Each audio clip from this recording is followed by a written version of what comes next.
I like to go for long walks, walks that cleanse the lungs and cleanse the spirit. This walk, though, has particular meaning for me, and it's a pilgrimage I make every year at this time.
I can remember every detail of my wife's appearance, even though she's been gone for nearly 10 years. I remember how her cheekbones would rise when she smiled. Remember her long, raven black hair flowing down her back like a shiny waterfall. I also remember how she looked without hair.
She was still beautiful, and she could still smile, but not as often as she used to.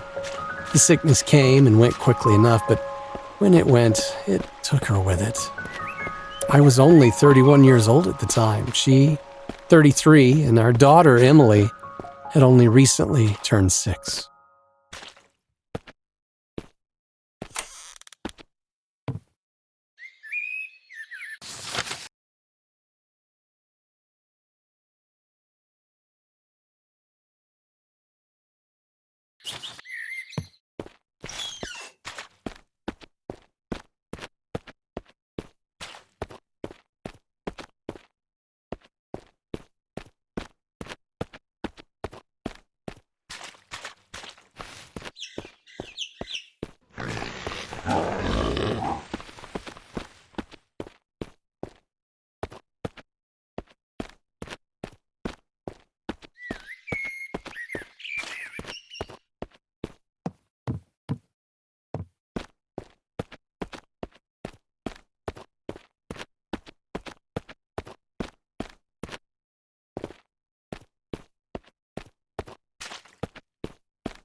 It's hard enough for a parent to raise a young child on their own, doubly so when that child is of the opposite gender, yet that's precisely the predicament I found myself in when Cassandra died.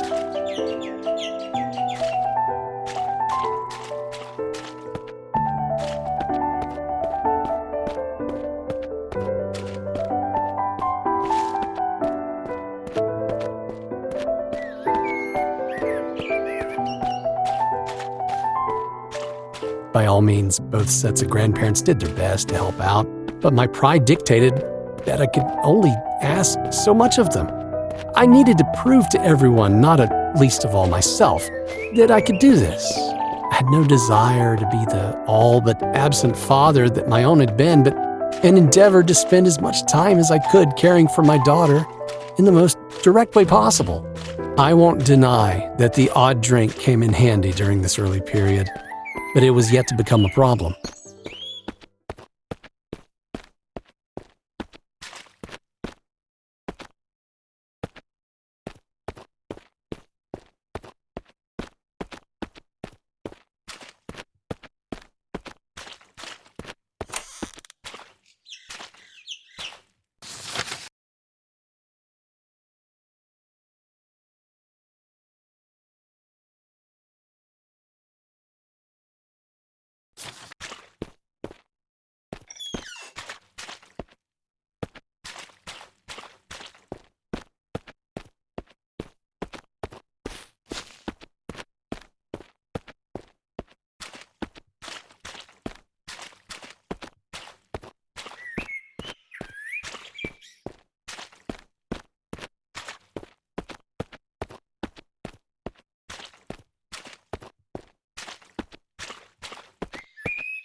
Much greater challenges in the early days were the ones that people would think almost trivial.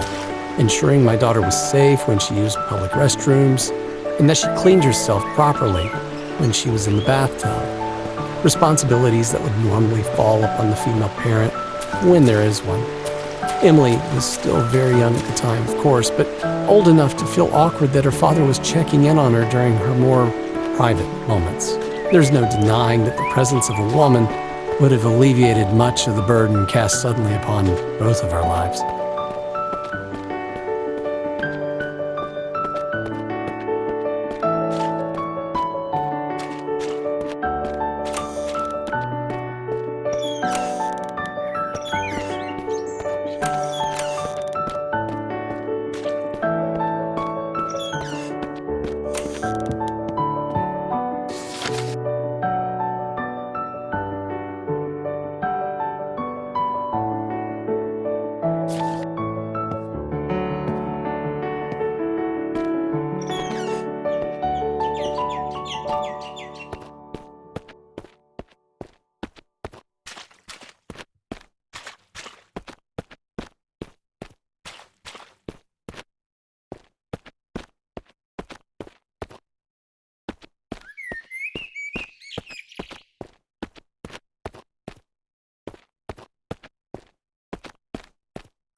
It's not like I didn't try to meet other women after Cassandra's passing. I even went on the odd date, but, well, between my teaching job and my responsibilities as a single parent, it was hard to not only find the time, but to find someone to babysit for the evening without calling upon the goodwill of the grandparents yet again.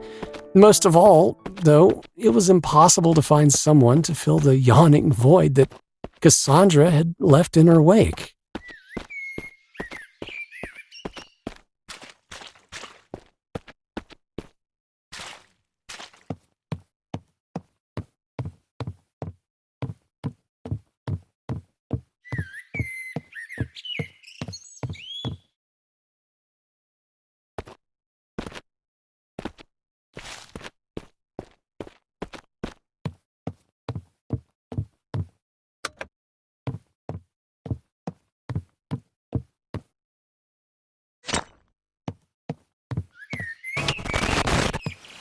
I never asked you to be alone, my sweet. You'd have had my blessing if you had found someone else.